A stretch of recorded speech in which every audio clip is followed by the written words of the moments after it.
You know, I knew I was gonna get to the show eventually, but I had this, small glimmer of hope that I might be able to skip over it, especially since I reviewed Ah My Buddha several months ago, and their stories are fairly similar. But no! Love, Hina is like the original, or at least it's the one that popularized having multiple quirky female characters surround a dim-witted male protagonist in romantic tension that never goes anywhere. Oh hey look! I think I just accurately described the show in a nutshell. Well then, I guess my job's done, bye! Yeah, I know that's not enough. Even if it was, I suppose that little description that I gave is a bit on the negative side. And that's not really fair, is it? So I suppose, since I'm here, might as well do this properly, right? Ladies, gentlemen, and others, my name is Arcada, and welcome to Class Reflection. Today, one of the most popular entries in the harem genre, Love, Hina. Let's jam. The plot behind Love, Hina is rather easy to grasp. Let's start off with our lead protagonist, Keitaro. Keitaro has a promise that he made way back when he was a child. He had a childhood friend to whom he made this promise, and the promise was that one day the two of them would be reunited at Tokyo University. Fast forward to the present day, where Keitaro has spent the last 2 years attempting to be accepted into Tokyo U to fulfill his promise. You know, to a girl he barely even remembers. And I say attempting because both years he has failed horribly. This seems to be a common thing in some anime I've noticed, where Tokyo U gets put up on a pedestal, and failing to get into it is like a major plot point for several shows. I got rejected! I failed! I'm gonna be a bum for a year! So as one would guess, Keitaro's family isn't too pleased that he keeps failing to get into the university and probably thinks he should just move on. So he gets sent to his grandmother's apartment building in Hinata, where, little does he know, she has suddenly gone on vacation and left him in charge as building manager. Now why would this be a problem? Because surely being an apartment manager seems to be something that is fairly reputable, right? Well, it just so happens that Hinata Apartments is female only. And there we have our protagonist surrounded by several quirky females. That was quick. So now that he's manager, he gets to sort out many different problems that occur in his new tenants' lives, while, also continuing to study yet again for another entrance exam. And here is where my biggest problem for not only this show, but a lot of entries in the genre come in, and it might not bother everyone, but because it bothers me, I feel it needs mentioning. The draw for this show is its style of humor, and if you are not one to find this style of humor entertaining, then the entire series will either bore you to death or just totally grate on your nerves. So what kind of humor am I talking about? Well, it's a style of physical comedy where our main character gets put into a situation unwillingly where, out of context, it looks like he's a total pervert. This moment is then immediately witnessed by one of our female characters, who then proceeds to beat the living crap out of our main character without actually knowing the full story. But then you could argue that because the female characters only get that moment that is out of context, that they are totally justified in their actions, however unfortunate they may be for our main protagonist. And in some of the cases you would be correct, but Love, Hina takes it to a whole different level. Let me give you an example. Keitaro is fully bound, in rope, and our female cast witnessed him being kidnapped against his will. Yes, there is a female character sitting on top of him in a situation that could be considered sexual if it were not for the fact that both of them still have their clothes on. But surely, one could see that, even out of context, that Keitaro is not at fault here. He is tied up. Apparently not. Personally, I don't find that funny. To me, it just seems, sort of dumb. I get caught up in the extreme lack of realism in it, and I just spend more time facepalming than I do laughing. An extreme amount of facepalming and an extreme lack of laughing. But if you're not like me and you find that sort of thing hilarious, then you will absolutely love this show because that humor is everywhere. Not an episode goes by that Naru does not punch Keitaro and blast him off Team Rocket style for one reason or another. Almost as if she uses that as a sign of affection. Which leads me to another point. The romances that go nowhere. Now, I guess I should point out that even though most people, including myself, will tell you that Love, Hina is your stereotypical harem, it does things sort of differently in that not all of the main female characters are romantically involved with our lead protagonist, Keitaro. Just most of them, at least only for an arc. It's not like this is Sword Art Online or anything. Burn! As with most harem shows, all the female characters have a particular trait or character archetype that they just completely own.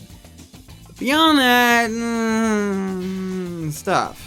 There is rarely any expanding of anyone's character in any regard, though I will give major points to Love, Hina for having the original archetypes for some characters go off in some completely weird directions. Starting off with our quick rundown, we have Kitsune, the sly and scheming woman who does not fancy our Keitaro herself, but loves to construct mischief at his expense, especially where romance is concerned. Next is Motoko, also referred to as the Kendo Girl, for her usual attire and devotion to the martial arts, specifically the sword. While one may think that with her warrior training she would be the most level-headed member of the building, she is instead one of the quickest to react to any bad situation, suddenly making it very painful for most parties involved. And by parties, I mean Keitaro. Then there is Shinobu, the rather young and shy elementary student who moves into the apartment as sort of their resident cook, but also as someone who has a very obvious crush on Keitaro, which one would assume only went nowhere because of her rather young age, which, to be fair, is understandable. Then there is Kaola Su, the token complete weirdo character who seems to be a sort of Indian version of Cowboy Bebop's Edward, though one should question if India is actually where she originated from. Finally, there is the real main female protagonist, Naru, whose traits include being the biggest damn tsundere character in the entire show. Beautiful yet short-tempered, Naru is also attempting to get accepted into Tokyo U, and for a large percentage of the series, she acts as sort of a tutor to Keitaro in hopes that they can both get in together. But she is also usually the first to belt him one when the opportunity arises. I suppose the best thing about the characters, and Naru specifically, is that none of them are portrayed as perfect. There is no angelic butterfly to act as the main romantic interest. All of the female characters have flaws in some way, and sure, they don't develop outside their given role, but the roles themselves came with flaws. And I applaud that.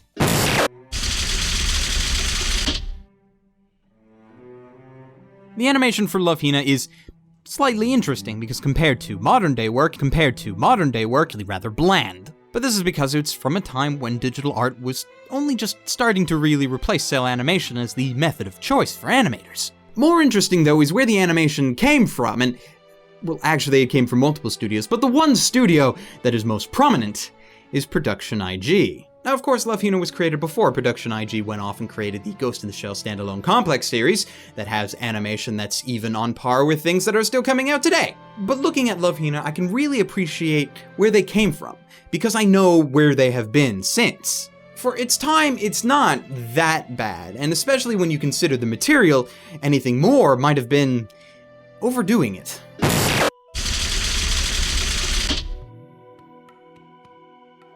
Ugh.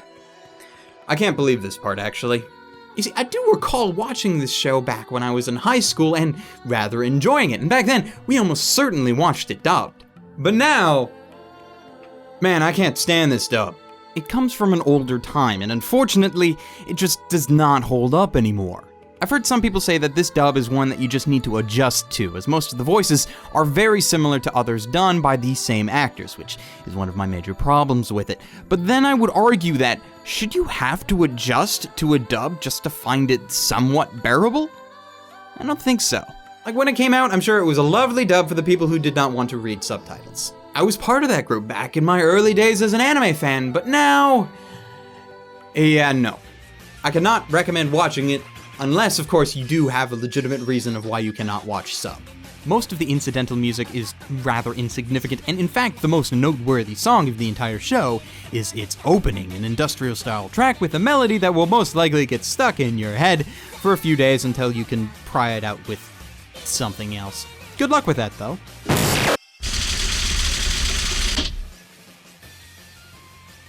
So here's the thing, I don't totally hate this show as you may or may not think. I'm just hugely conflicted.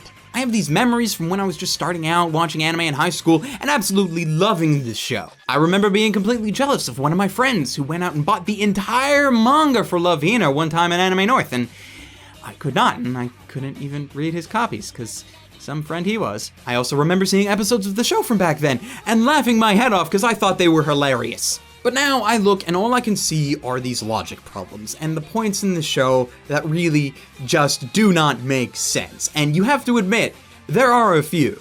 Have years of reviewing just made me jaded? Am I just like a cynical asshole now? Do I consider everything to be shit? I don't think so. I think it's just that my tastes have changed over time. It's not necessarily a bad thing, it's just something that happens. Hell, I remember a time when I thought that the original Fate Stay Night was the greatest anime that had ever existed on our planet. I was wrong, or at least I think so now, but that time did exist. Those were definitely not the days. Anyways, and so I have meticulously calculated values for the categories of story, characters, animation, sound, and my own personal enjoyment, which after beating the crap out of it and launching it into the Sky Team Rocket style, has me awarding Love, Hina with an overall score of 5.8 out of 10, and a recommendation to stream it rather than buy.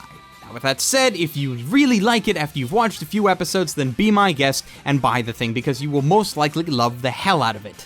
It just really depends on if you can enjoy that style of humor or not. And if you can't, well then I guess you're like me then.